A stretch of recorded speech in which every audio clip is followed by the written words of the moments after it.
Bien, vamos a ver, me pidió vuestro párroco, bueno, a ver si puede hablar un poco de escatología. Digo, de escatología, pero ¿qué? Y me hace venir en el mes de noviembre, que es el mes de los difuntos. Digo, pues lo más propio que pueda hablar, que se puede hacer en el mes de noviembre, que es el mes de los difuntos, es hablar de escatología. Entonces, a mí me gustaría que en primer lugar, antes de empezar yo a hablar y a explicar y dar algunas nociones, que me digáis cuáles son las inquietudes que tenéis respecto a este tema, es decir, qué es lo que os interesa, o qué es lo que os preocupa, o qué es lo que surge en duda, el debate. Porque el tema de la escatología, ¿con qué lo asociáis? Con la muerte, imagino.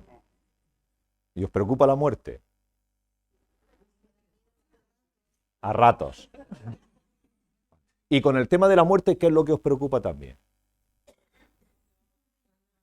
¿A dónde vamos? Tal y como entendamos la muerte, tal y como entendemos la muerte, así nos organizamos la vida. ¿Eh? Tal y como entendemos la muerte, así nos organizamos la vida. Entonces, no es lo mismo pensar que la muerte es el final de todo, que con la muerte se acaba, se ha terminado, y que por lo tanto lo mejor es vivir el momento presente y vivirlo a tope, vivirlo del mejor modo posible y vivirlo pues centrado en mí y en lo mío. ¿Para qué? Pues para disfrutar lo mejor que yo pueda disfrutar. ¿Por qué? Porque cuando llegue el final, cuando llegue la muerte, se ha terminado todo.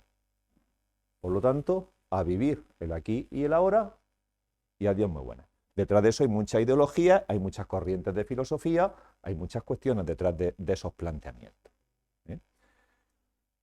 Si yo creo que la muerte no es el final del camino, como dice la canción, sino que la vida se transforma, pues entonces el modo de vivir y de organizarme la vida será completamente distinto.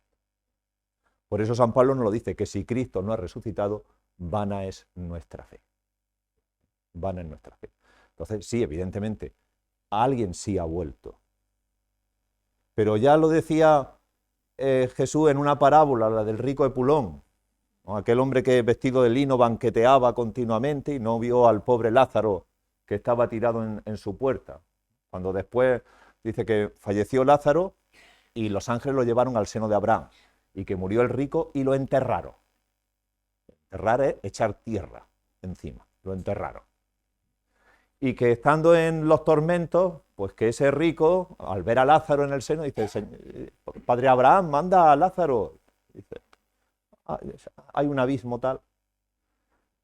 El abismo no es porque el abismo esté después, el abismo es que lo montamos ya aquí, mientras peregrinamos por este mundo. Aquí formamos el abismo correspondiente. Lo abrimos nosotros, lo levantamos nosotros. O hacemos la zanja, y bien grande, o levantamos muros. Pero hacemos abismos. Y esos abismos después son insalvables. Después son insalvables. Entonces cuando le dice, bueno, pues manda al menos a Abraham que vaya a mi casa para que mi hermano lo puedan tener esto en cuenta. Y le dice, tienen a Moisés y a los profetas, y tienen la escritura, que lo escuchen. Dice, no, padre Abraham, dice, eso no. Dice, pero si va un muerto, le creerán. Dice, si no creen lo que dice la escritura, no creerán ni aunque resucite un muerto. Y el muerto que resucitó fue Jesucristo. Y algunos siguen sin creer. Siguen sin creer. Bien, pues el quid de la cuestión está en eso, en tal y como entendamos la muerte, entendemos la vida. Y al entender la vida, la podemos entender como eterna o no eterna. ¿Qué es eso de vida eterna? Es el evangelista San Juan el que nos habla de la vida eterna. Cuando hablamos de vida eterna, en griego, la palabra, bueno, las dos palabras, lo que significa es vida sin fin.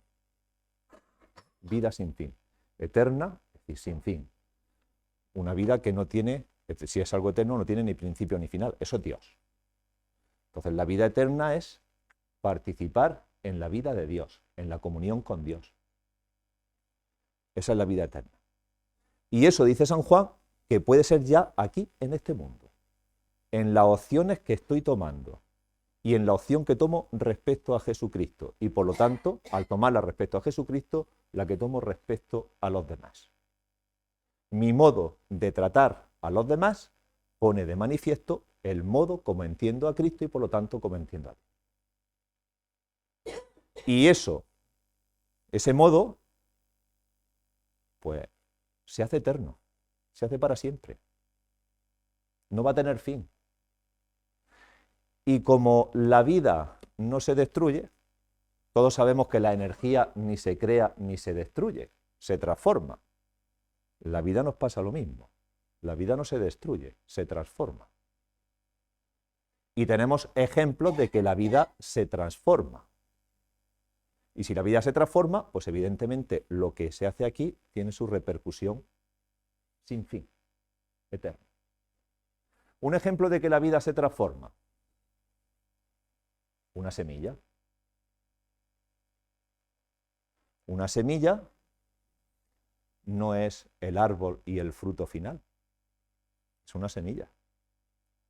Pero potencialmente esa semilla lleva todo el desarrollo de un árbol y el fruto. ¿Qué pasa a la semilla para que ese potencial se pueda desarrollar?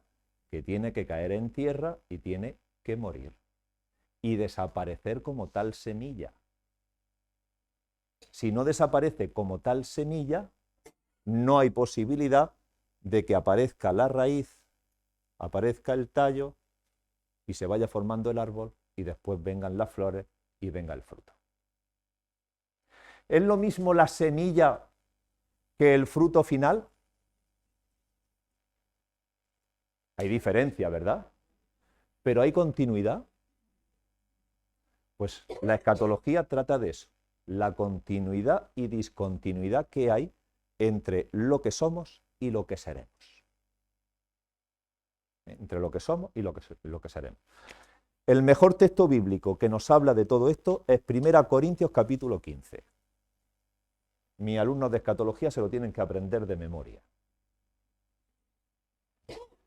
Así que, si queréis ahora después lo vais estudiando y hacemos el examen después. 1 Corintios capítulo 15. Es el modo como San Pablo describe eso es lo que pasa, esa continuidad y esa discontinuidad. Lo que ya ha pasado en Cristo y que todavía no ha pasado en nosotros, pero que tiene que acontecer. Eso recibe un nombre muy raro, una palabra muy rara, diástasis escatológica. No diálisis, diástasis. La distancia que hay entre lo que ya es y lo que tiene que terminar de acontecer, en lo que tiene que consumarse, lo que tiene que llegar a su plenitud. Pero claro, para todo esto tendremos que ver entonces de qué estamos hablando. Al hablar de escatología estamos hablando, en función de lo que me vais escuchando, de el ser humano visto desde el querigma cristológico, visto desde la muerte y resurrección de Cristo, visto desde Cristo, en función de su fin y su finalidad. Eso es lo que es la escatología. De hecho, la palabreja, que la palabra viene del griego, pero cuidado, viene del griego, pero de otra acepción. Es que hay una acepción por ahí de la palabra escatología, que viene también del griego, pero de escatos, que tiene que ver con excrementos. Y de ahí que podemos escuchar sobre chistes escatológicos, que son chistes de mierda, hablando claro. Pero la palabreja, escatología, lo que nos habla tiene un sentido en cuanto que es el fin, como término, el fin que espera, y la finalidad. La finalidad no es lo mismo que el fin, porque el fin es algo temporal, hasta aquí hemos llegado.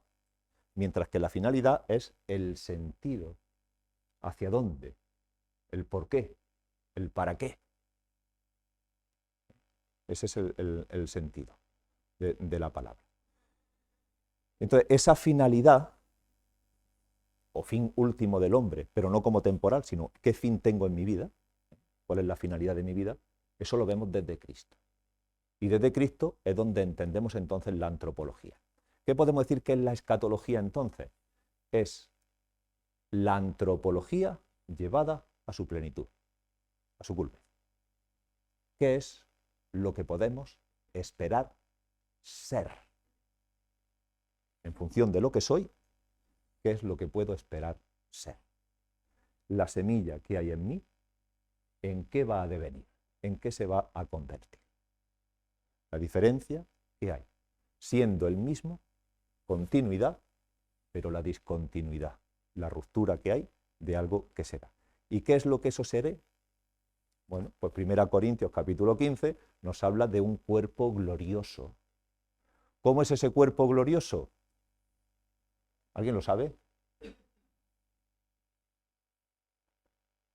No lo sabemos. Solo sabemos que la experiencia la tenemos en Jesucristo y que lo que ha acontecido en Jesucristo está también como promesa para todos los que creen y esperan en Jesucristo.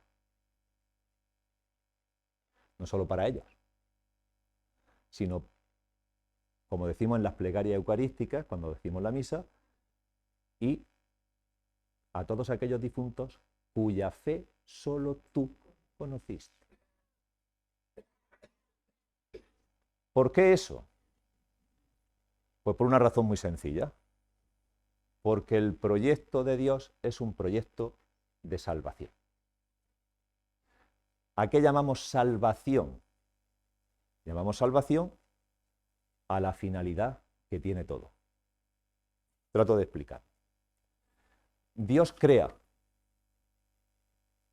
Dios es el creador, Dios lo crea todo. Y a esa creación, Él la pone en marcha para que llegue a una plenitud. Esa plenitud es la salvación. Y esa plenitud es que todo esté en Dios, vivir en Dios. Todo está llamado a eso. Y dentro de esa creación aparece el ser humano, creado a imagen y semejanza de Dios, y creado, por lo tanto, con poder para la creación llevarla a esa plenitud. ¿Pero qué le sucede al ser humano? Que cuando se ve con poder, en puesto de utilizarlo para colaborar con Dios y hacer que la creación llegue a su plenitud, ¿para qué utiliza el poder? Para decir, aquí estoy yo y tú estás aquí para servirme a mí. Y utiliza el poder dominando, controlando, violentando e incluso matando, quitando de en medio al prójimo, al otro. Entra ahí también el miedo, porque si me tienes miedo, yo tengo poder sobre ti. Y si yo tengo poder sobre ti, puedo o contar contigo o excluirte. Y la peor tergiversación de todo eso es cuando eso se hace en el nombre de Dios. Porque Dios me ha elegido a mí y soy yo el que tiene el poder en el nombre de Dios para atar y desatar. Y utilizo el miedo para controlar. ¿Qué es lo que nos pasó en la Edad Media? Dies ire, dies ille. ¿Os suena? El dies ire, día de la ira. ¿Qué día aquel? El día de la ira. Eso quedó plasmado por Miguel Ángel en el fresco del juicio final de la Capilla Sistina. Y cuando nosotros miramos y contemplamos el arte, pensamos que el arte no está reflejando la verdad. El arte es simbólico. Y el arte, cuando quiere expresar algo, lo expresa simbólicamente. Entonces, o entiende uno los símbolos en los que se expresa el arte, o el mensaje se diluye. Y el arte o lo ubico en el contexto histórico y cultural en el que está, o sigo tergiversando las cosas.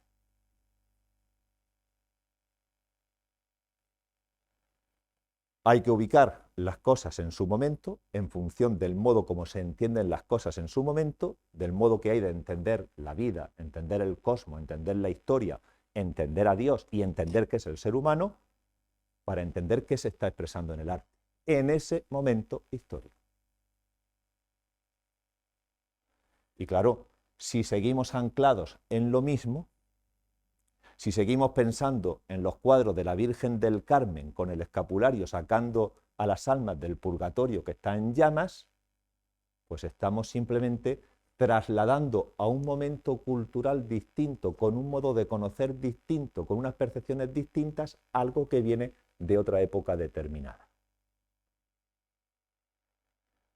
Ahí es donde nos vienen los líos y nos vienen las confusiones. El proyecto de Dios es llegar a una salvación, a una plenitud. Y todo lo que yo haga con el poder que Dios me ha dado, que por eso soy imagen y semejanza suya, con poder para dominar la creación. Pero todo lo que yo haga, no para favorecer que se llegue a esa plenitud, sino para dominar, controlar, meter el miedo, violentar, es tomar el nombre de Dios en vano. Es lo que le pasó a Jesucristo. ¿Por qué Dios se hace hombre? Para explicarnos verdaderamente qué es esto de ser humano. ¿Qué es esto de ser humano? ¿Qué es esto de tener poder, de ser imagen y semejanza de Dios? Y cómo se colabora con ese poder para que la obra creada llegue a su plenitud, a la salvación, porque el proyecto de Dios es salvación, plenitud de vida. Y la mayor lección de lo que era el poder lo hizo con toda su vida, llegando a un momento en el que se quitó la túnica, se ciñó una toalla y se puso a lavar los pies a sus discípulos. Esto es tener poder. Entregarse por amor a los demás, servir. ¿Entendéis lo que he hecho con vosotros? Vosotros me llamáis el Maestro y el Señor y decís, bien, pues lo soy. Pues lo que yo he hecho con vosotros, tenéis vosotros que hacerlo los unos con los otros. Pedro, Señor, lávame tú a mí los pies. Nunca. Pedro, si no te lavo, no tienes nada que ver conmigo.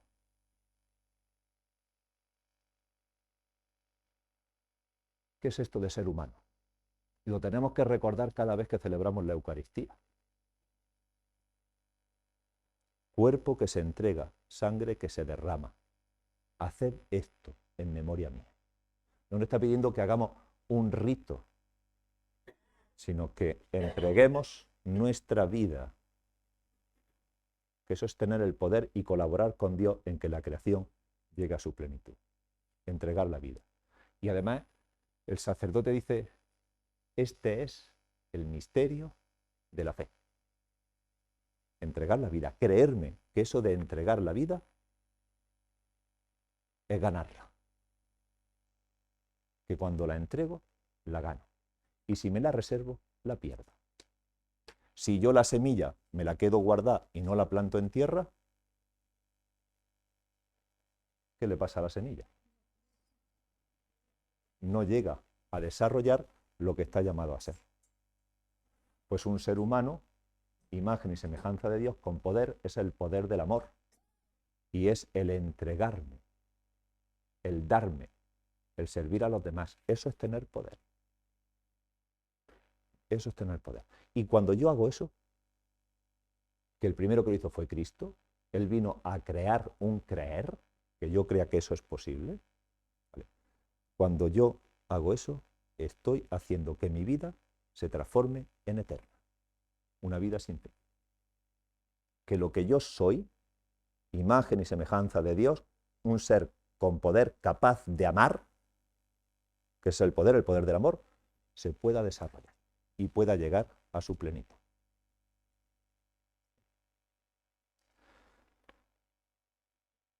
Jesucristo, para crear ese creer, llega al extremo de entregar la vida física. ¿Por qué al extremo de entregar la vida física? Pues por el miedo que le tenemos a la muerte. Si yo le temo a la muerte, si yo le temo a alguien que me mete miedo, que violenta mi vida y que puede hacer que se me excluya, yo no soy libre. El miedo nos hace esclavos. Y en la carta a los Hebreos aparece precisamente reflejado. Como Jesús dice, es decir, que se entrega a la muerte como señor de su propia vida, es decir, para que los que viven como esclavos por miedo a la muerte puedan ser libres. Los que viven como esclavos por miedo a la muerte. Tenía que crear ese creer. Y que la muerte no es el final. Mirad un ejemplo. ¿Os gusta el circo? Ahora ya es más complicado encontrar un circo, ¿no?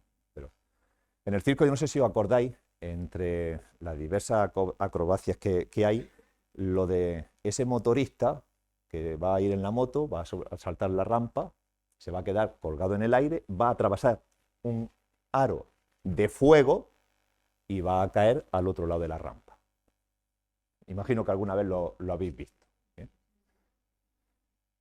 Bien, pues poneos en la situación de la primera persona que hizo eso. Los que lo están viendo dirían, está loco. En una cosa que lleva un motor con combustible, pasar por el fuego, pero quedarse colgado en el aire, si se va a caer, o va a explotar el motor cuando pase por el fuego, si se va a matar. Y sin embargo, la primera vez que lo hace, salta, pasa por el aire, pasa por el aro y cae en la rampa y cae al otro lado. Crear un creer es posible. Y pasar por la muerte sin ser vencido por la muerte. Es lo que hace Jesús. Que le perdamos el miedo a la muerte. Porque la muerte no es el final. La vida es de Dios, que es un Dios de vida. Y por lo tanto, la muerte no acaba con la vida. La vida se transforma. Como dice la plegaria eucarística que utilizamos, la del primero difunto, la muerte de los que en ti creen, Señor, no termina, se transforma. Y al deshacerse nuestra morada terrenal, adquirimos una mansión eterna en el cielo. Ahora bien, cuidado con esto, porque el cielo, ¿qué es?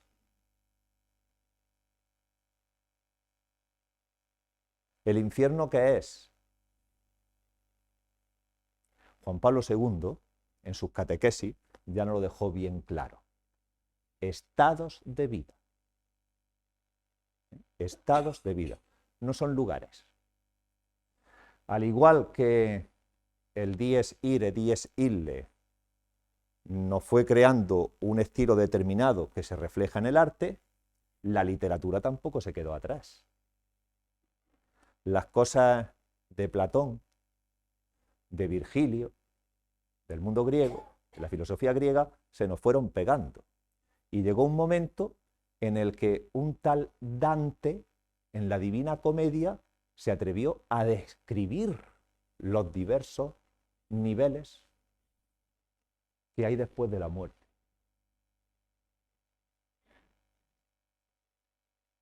Juan Pablo II fue el que nos dijo, el cielo, el infierno no son lugares, son estados de vida.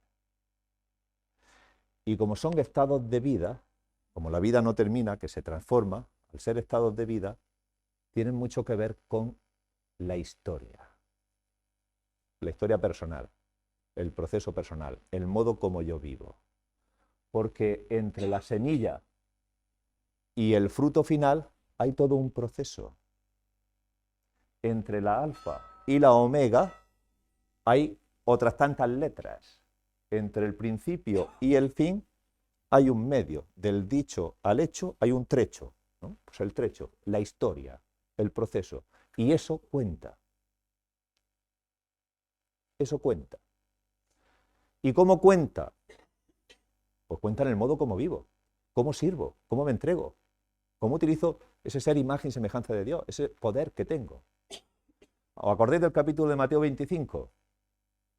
Separará a la oveja de las cabras, ¿no? Entonces dirá, venid vosotros benditos de mi Padre, porque tuve hambre y me disteis de comer, tuve sed y me disteis de beber, fui forastero y me hospedasteis, estuve desnudo y me vestisteis, enfermo y me visitasteis, en la cárcel y fuisteis a verme. Me he dejado alguno, pero bueno, seguro que me he dejado alguno. ¿Cuándo hicimos eso? Dice, cada vez que lo hicisteis con uno de estos, los humildes, a mí me lo hicisteis. Repercute en el modo de vivir. O apartaos de mí, malditos, porque tuve hambre y no me hiciste de comer, tuve sed y no me hiciste de beber, fui forastero y no me acogiste, estaba desnudo y no me vestiste, enfermo y no visitaste, en la cárcel y no fuisteis a verme. Pero ¿cuándo hemos dejado de hacerte eso? Cada vez que no lo habéis hecho con uno de estos, a mí no me lo habéis hecho. Pero Señor, Señor, ábrenos. Y dice, no os conozco. Dice, si hemos comido y bebido contigo, no os conozco. Esto no es cuestión de ritos religiosos. No es cuestión de prácticas religiosas. Es cuestión de que mi estilo de vida sea el estilo de vida de Cristo, aunque yo no lo sepa. ¿Cuándo lo hice? Aunque yo no lo sepa. El estilo de vida de Cristo. Entonces, ese estilo de vida es el que nos marca. ¿Qué sucede? Pues sucede que yo, mientras vivo, en mi historia, en mi proceso, yo puedo aceptar que eso es así, entregarme de lleno y vivirlo. Con lo cual ya he empezado a vivir esa vida eterna que dice el evangelista San Juan. Y eso después pasa a ser sin fin. Es vivir en Dios, la vida en Dios, estar con Cristo. Cuando hablamos del cielo, del paraíso, de la plenitud del reino de Dios, cuando hablamos de eso, estamos hablando de esa realidad, vivir en Dios. Estar en comunión con Él, gozar en su casa. ¿Qué sucede? Que puedo no querer vivir así. Y cuando no vivo así, estoy expulsando a Dios. Juan 1:11, vino a los suyos y los suyos no lo recibieron. No es Dios el que nos expulsa a nosotros, sino que somos nosotros los que podemos expulsar a Dios. ¿Por qué? Pues porque sabiendo cómo tengo que vivir, no lo hago. Y ojo, esto no es cuestión de moral. Sabéis que nosotros somos muy dados a las cuestiones morales y a organizar lo social entre buenos y malos, justos e injustos, santos y pecadores, y así sucesivamente. No es cuestión de moral.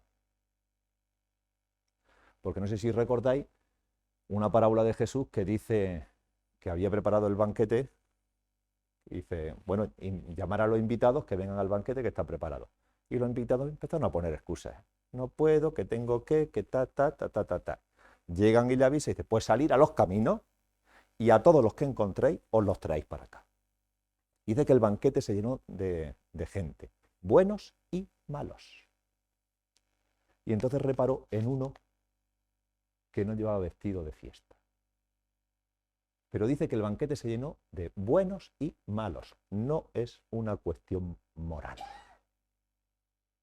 No es una cuestión moral. La moral, como tantas cosas, nos sirven simplemente a veces para dividir. Y Dios lo que quiere es que todos sean uno. Por eso trigo y cizaña tienen que crecer juntos hasta la siega. La redada de peces llevaba peces de todo tipo.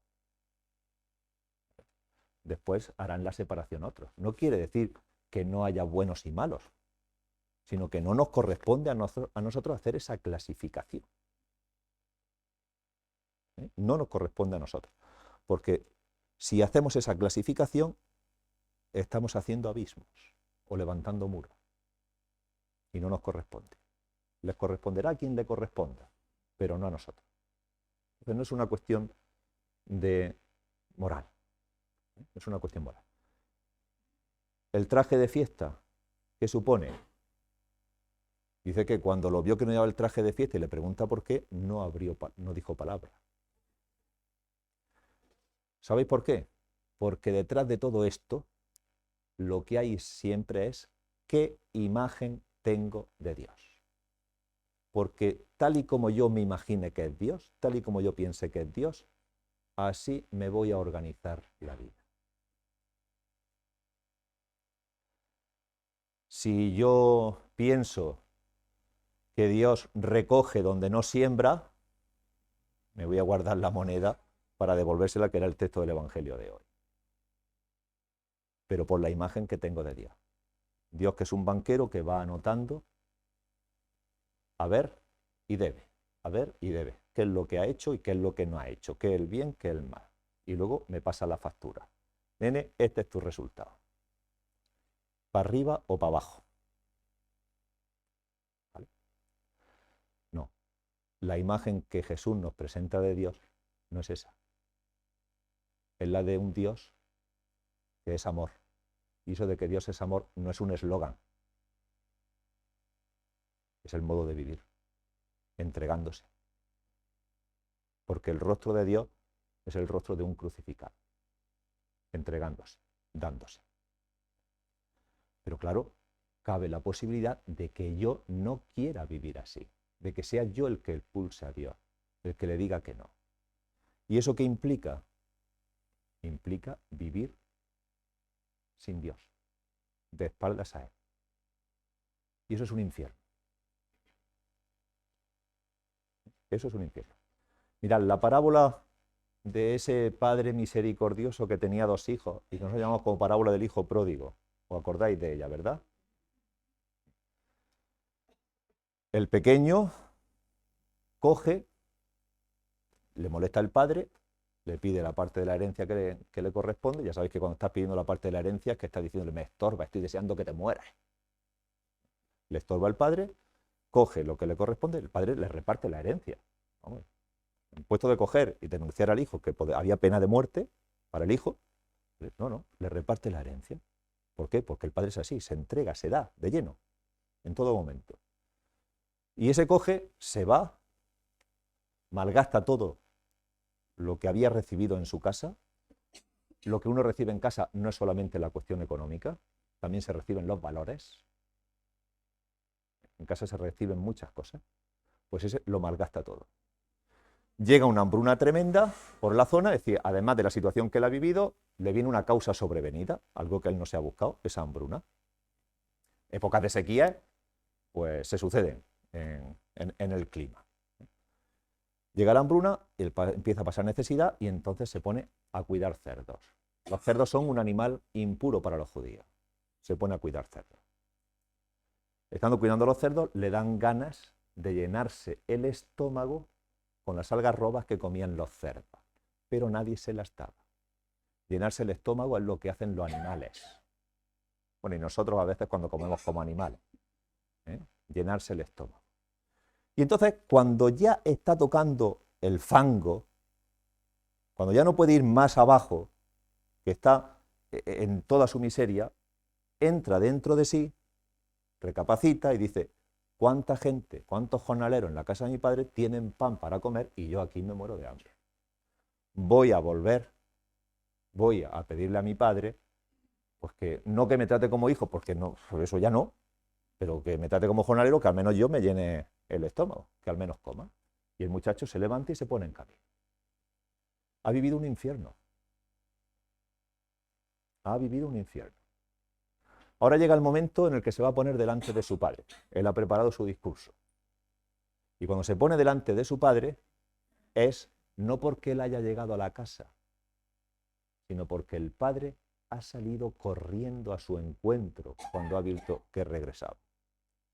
Y ese momento de ponerse delante del padre, y él empieza su discurso, y el padre no lo deja que termine, sino que lo restituye como hijo en todas sus condiciones. Ese momento de ponerse ante el padre es el momento de la purificación, de ver la misericordia del Padre y mi propia miseria. No es una cuestión de tiempo, sino de encuentro intenso. Y evidentemente, ese momento de purificación, en el que uno se purifica ante la misericordia del Padre, lo que llamamos purgatorio, ese momento, ese encuentro con toda su intensidad, es algo que te quema por dentro. ¿Por qué? Porque descubres tu propia miseria, lo miserable que tú has podido llegar a ser ante la misericordia con la que te están tratando. Y se organiza un banquete al que están todos invitados. Y se empieza el banquete, el cielo. Pero falta uno.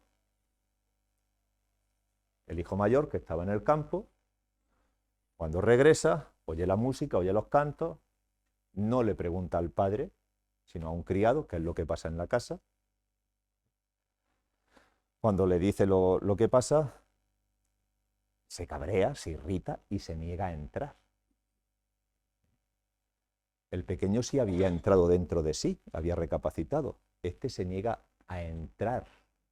No simplemente a entrar al banquete, sino a entrar dentro de sí, a recapacitar qué es lo que pasa y lo que está pasando con mi vida. ¿Qué hace el padre? Al igual que ha salido al encuentro del pequeño, sale al encuentro del mayor. Purgatorio. ¿Pero qué pasa ahí? Que el mayor le dice, mira, en tanto tiempo como te sirvo, sin desobedecer nunca una orden tuya, nunca me has dado un cabrito para cenar con mi amigo. Y en cuanto ha venido ese hijo tuyo, que se ha comido tus bienes con prostitutas, le matas el ternero cebado. ¿Tajo mentiroso?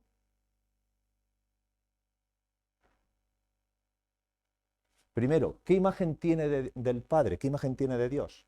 La de un amo. En tanto tiempo como te sirvo sin desobedecer nunca una orden tuya. De hecho, si repasáis el texto, Lucas 15, veréis que en ningún momento lo llama Padre.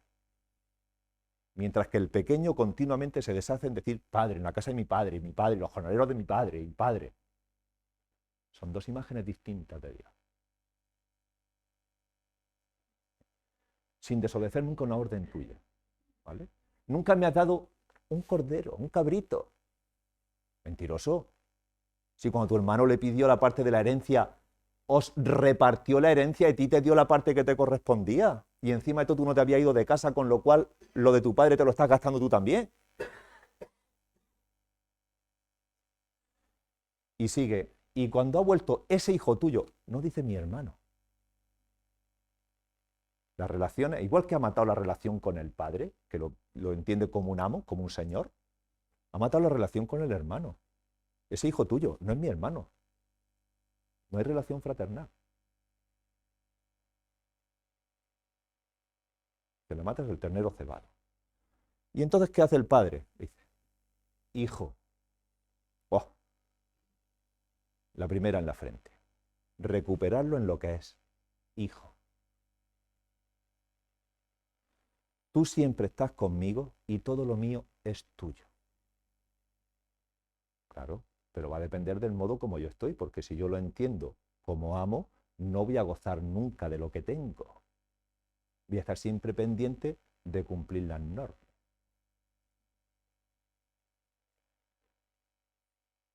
Pero teníamos que alegrarnos, porque este hermano tuyo ha recuperado la otra relación. No mi otro hijo, sino este hermano tuyo, relación fraternal, sois hermanos. Estaba muerto y ha vuelto a la vida, estaba perdido y lo hemos encontrado. Y la parábola termina ahí.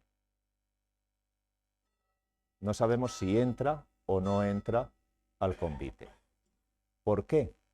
Porque hay una cosa que no se la salta ni Dios, la libertad del ser humano, con la libertad de aceptarlo o rechazarlo. Bien, eso es un infierno. Pero es que ese muchacho ya había vivido un infierno continuamente al entender, al tener una imagen equivocada de Dios. Y no ha sabido disfrutar de las cosas del Padre en la casa del Padre. El infierno es la posibilidad que hay de que el proyecto de llegar a la plenitud lo trunque yo. Lo trunque yo. Ese es el infierno, esa posibilidad. Entonces, la esperanza está en vivir ese estilo de vida. Ese estilo de vida. Y en cuanto decía por lo de las moradas, en la casa de mi padre hay muchas moradas, muchas estancias. No se trata de lugares, sino de que el estilo de vida yo lo tengo que hacer mío. Y tú lo tienes que hacer tuyo, y el otro lo tiene que hacer suyo, y cada cual lo tiene que hacer suyo. La imagen es la del libro del Apocalipsis, la del día 1 de noviembre, la lectura del día 1 de noviembre, ¿no? Y vi una multitud inmensa con túnicas blancas. ¿Y estos quiénes son y de dónde vienen? Son los que han lavado sus túnicas en la sangre del Cordero. Vienen de la gran tribulación. ¿Qué es eso de lavar su túnica en la sangre del Cordero? No se habían cambiado de túnica. Yo no puedo cambiar mi historia. Mi historia es mi historia, pero sí puedo pasarla por Cristo. Y pasada por Cristo, por el estilo de vida de Cristo, mi historia se transforma.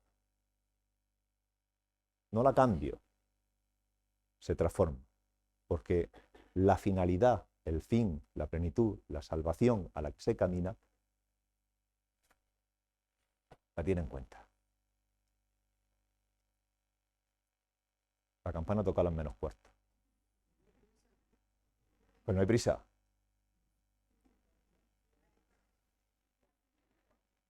Bien, ¿os queda claro más o menos lo de cielo, infierno y purgatorio?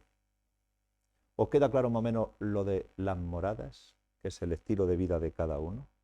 Por eso hay sitio para todos, siempre y cuando yo lave mi historia en la sangre del Cordero. La palabra Apocalipsis, del libro que, como decía vuestro párroco en la introducción, la palabra Apocalipsis significa revelación. Nosotros la Apocalipsis pensamos siempre en destrucción y transformación de todo. El cine ha hecho mucho en eso. El cine ha hecho mucho en eso, fruto también de la época. También viene de la época de Jesucristo. Los últimos profetas, Daniel ya utiliza un lenguaje apocalíptico, es decir, para empezar a describir la realidad que están viviendo. Entonces hemos ido entendiendo el Apocalipsis con ese lenguaje de destrucción. Pero la palabra Apocalipsis significa revelación. ¿Qué es lo que pasa? Que en los momentos difíciles, en los momentos de crisis, hay una revelación. ¿Qué revelación es la que hay? Que aparezco yo tal y como soy.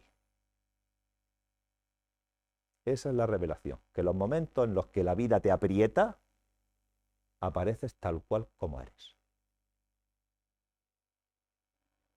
Y a partir de ahí, respondes.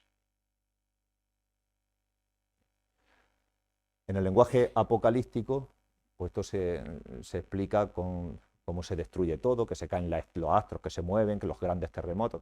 Bueno, la historia es así, en la historia hay cosas, las cosas suceden. Forman parte del proceso de la historia.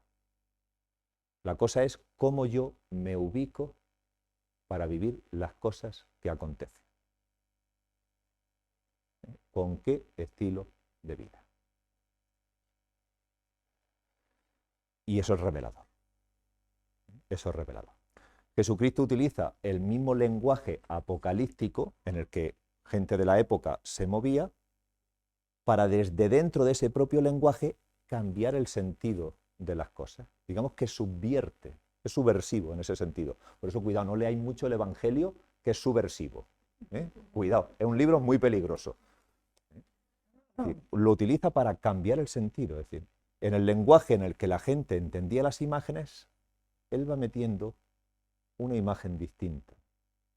Porque él presenta la imagen de Dios como lo que es evangelio, buena noticia. Y entonces aprovecha todo eso para cambiarlo desde dentro. Problema que nosotros tenemos, que somos occidentales. Y nuestro modo occidental de pensar, ¿cuál es? Lineal. Aquí dice esto y lo que dice esto es. ¿Qué pasa con la Biblia? Que es un libro oriental, no occidental, oriental. ¿Y qué hacen los orientales? Describen imágenes para transmitir un mensaje. Entonces, o entro en entender la imagen tal y como se describe, o me pierdo el mensaje. O me pierdo el mensaje. Entonces, claro, el primer cambio lo tenemos que hacer nosotros. Porque si no, nosotros hacemos lectura al pie de la letra. Y ya lo dice Jesús, la letra mata, el espíritu da vida.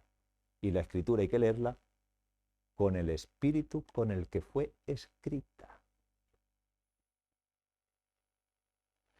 Y os digo, al igual que en cada época el arte, la literatura han ido cogiendo imágenes determinadas para expresar todo esto, nosotros tenemos que buscar las imágenes que hoy día nos ayuden a expresar toda esta verdad de cuál es la plenitud de lo que espera al ser humano. La cuestión escatológica. Y para eso no hay nada mejor que volver a las imágenes bíblicas, teniendo en cuenta el mensaje que Jesús mete por dentro para subvertir el sentido y para explicar quién es Dios. Pero para eso empecemos por como el evangelista Marcos nos marca y nos pone el inicio de la vida pública de Jesús. Las primeras palabras. El reino de Dios ha llegado, está cerca. Convertíos y creed en el evangelio. Conversión, ¿qué es?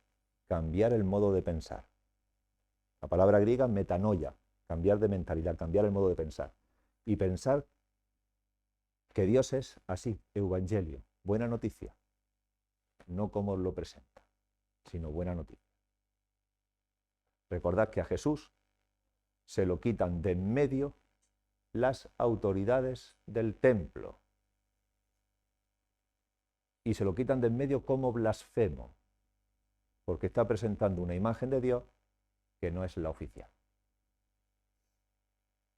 Lo que pasa es que no pueden llevar ante Pilato una cuestión religiosa, que es lo que lleva, una acusación política. Este rey de los judíos. Bien, pues con ese espíritu leamos también los textos de la Biblia para que las imágenes que tenemos de toda la cuestión escatológica no nos arrastren por la literatura, por el arte, por el cine, sino que busquemos de verdad el mensaje que la palabra de Dios nos transmite, que es un mensaje de esperanza y un mensaje de vida. El proyecto de Dios es proyecto de salvación. Como tal proyecto de salvación, yo no puedo poner que es por igual la salvación, el cielo, que el infierno. No es igual. Dios lo que quiere es la salvación. Lo otro es la posibilidad que yo tengo de truncar el proyecto.